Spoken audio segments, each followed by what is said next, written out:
Hi everyone, Pam Gregory. I'm going to be speaking to you today about the second half of August and in particular the full moon that we have coming up in Aquarius at 25:51 of Aquarius on the 18th of August.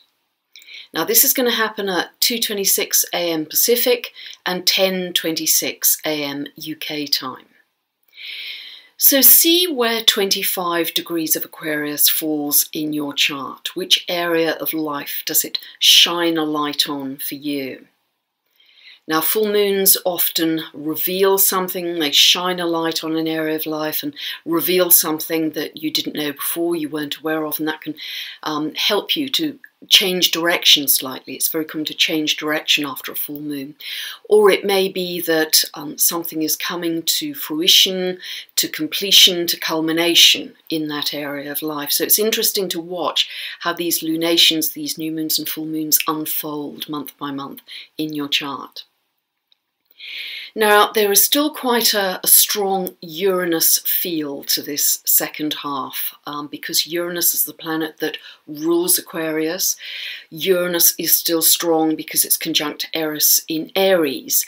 But at this full moon, the aspects it makes to the Sun and the Moon, which are a trine and a sextile, are slightly more benign than we've had in the past. So there's also because Uranus is now going retrograde, there's a slightly greater feeling of introversion here. We're looking inwards, and I'll explain that more in a moment.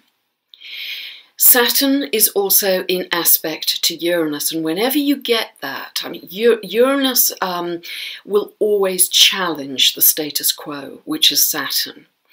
So, and Aquarius is ruled, as I say, by Uranus. So both of them are really saying that there's a need for breaking up old patterns, of challenging the way things are, old institutions, old ways of being, trying to be more experimental, more individualistic in the way we live. So that's going to be quite a theme, and we may be really turning inwards, as I say, a little because of that retrograde motion of Uranus. And there's always a cool detachment with Aquarius. It's interesting at the full moon that apart from Neptune and Chiron, which is an asteroid, we don't have any other planets in water. So this helps this feeling of stepping back, of detachment. We have a beautiful aspect, which I've mentioned recently, will continue all through August and through much of 2017, in fact, which is an aspect between Uranus and Neptune. And this is about spiritual community, the spiritual collective. And there's such a sense of many of us wanting to contribute to a new paradigm. Uranus is about your essential self, your individuality, your uniqueness. So you may be thinking, how can I contribute? How does my unique gift and signature contribute to this new paradigm which we can create? I think also this Neptune-Uranus aspect, and as I say, we'll have it quite a lot through 2017, can produce some other amazing things, but I'm going to talk about those more in later newsletters and videos. What will help this sort of intellectual position, this mental position, will be some lovely aspects with Mercury. Mercury is the planet of the mind, and from the 19th to the 22nd of the month, it's exactly opposing Chiron. Now, Chiron helps us to shift level in whichever planet it's aspecting. It weaves its orbit between Saturn and Uranus, so it likes to step out of the mold, step beyond the status quo. So it often can bring in spiritual inspiration and high-level information to our minds. So we're going to feel quite inspired over those few days, 19th to the 22nd. And then from the 22nd to the end of the month, Mercury comes to conjunct Jupiter between 25 and 27 of Virgo. And this helps us to think big, have bigger visions, bigger ideas. So the combination of these two aspects is about spiritually inspired information which can help us create a bigger picture. in our lives.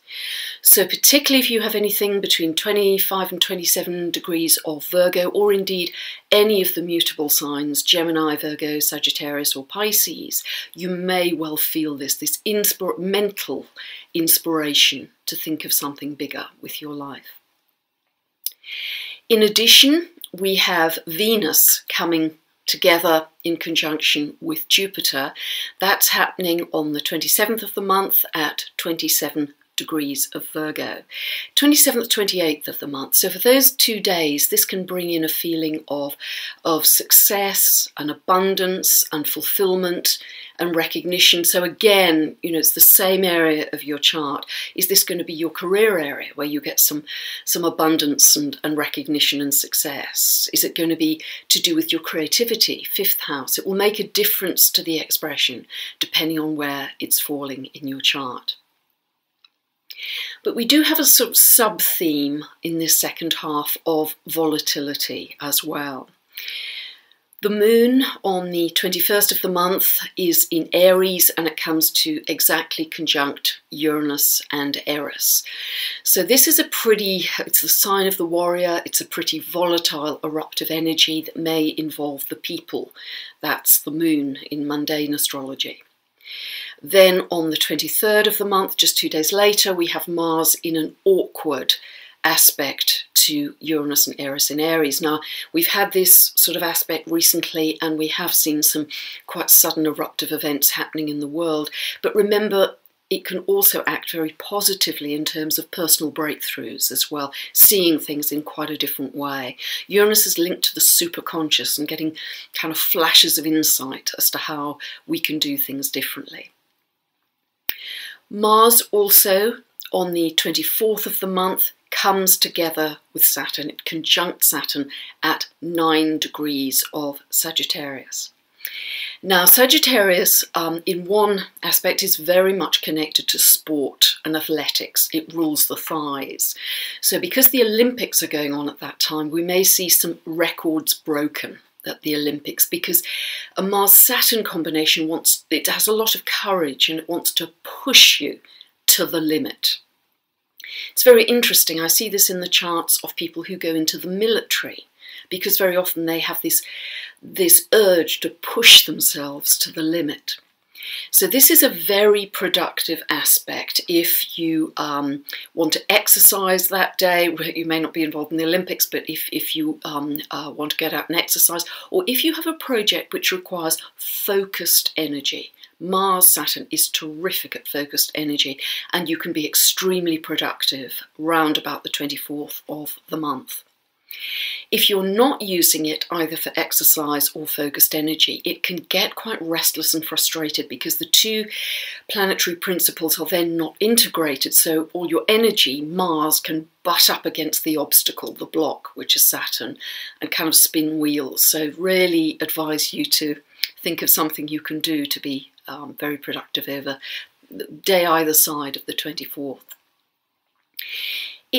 This combination also, because of the link to the military, can be quite militaristic in itself, quite assertive and even aggressive. I mean, Sagittarius has links to firearms as well, and also religious ideology. So we may feel quite a bit of intensity around that date as well. It's very interesting, this 9 degrees of the mutable signs seems to be very highlighted, and through the coming months it's highlighted too, because that was the degree to which Mars advanced before it started to retrograde in the middle of April. It's going to be, and that's Sagittarius, 9 degrees of Virgo. Another mutable sign is going to be where we have our solar eclipse right at the beginning of September. 9 degrees of Pisces, another mutable sign, is where Neptune becomes stationary in November. So we have this 9 degrees of the mutables highlighted.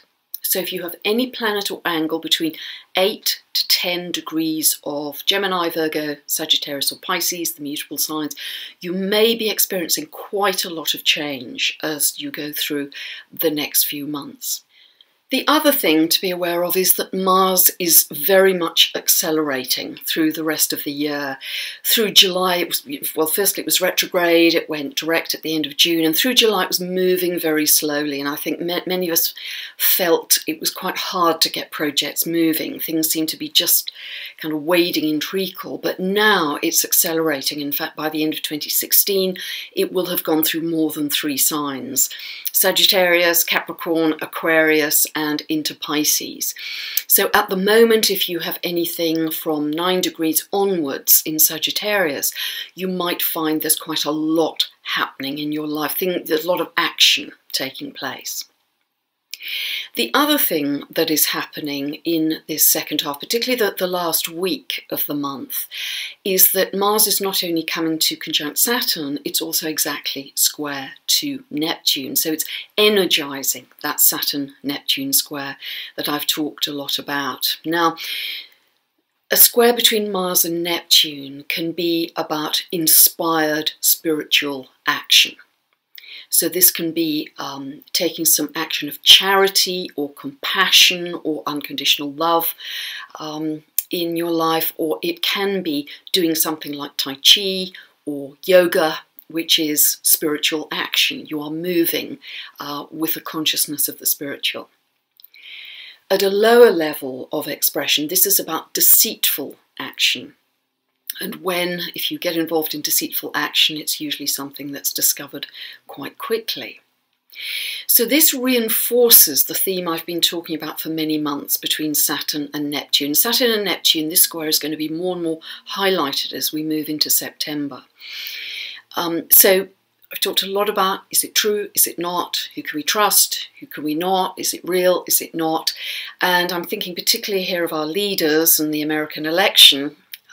So issues of veracity, issues of truth may come up a lot through August and into September too, I'm sure.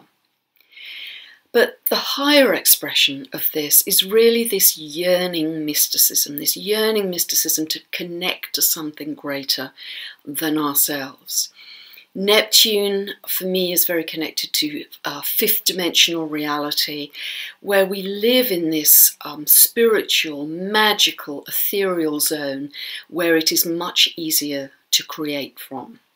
And then we can bring it back into manifestation to 3D reality with Saturn. But it's a place where there's no time and space, and it's connected to unconditional love, spirituality. There's a purity of expression about it, and if we can tune into that side, the Neptunian side in its best expression, is about walking more lightly on the earth with greater compassion. We also have quite strong Uranus themes, as I've mentioned this month. Uranus is, for me, connected to fourth dimensional reality.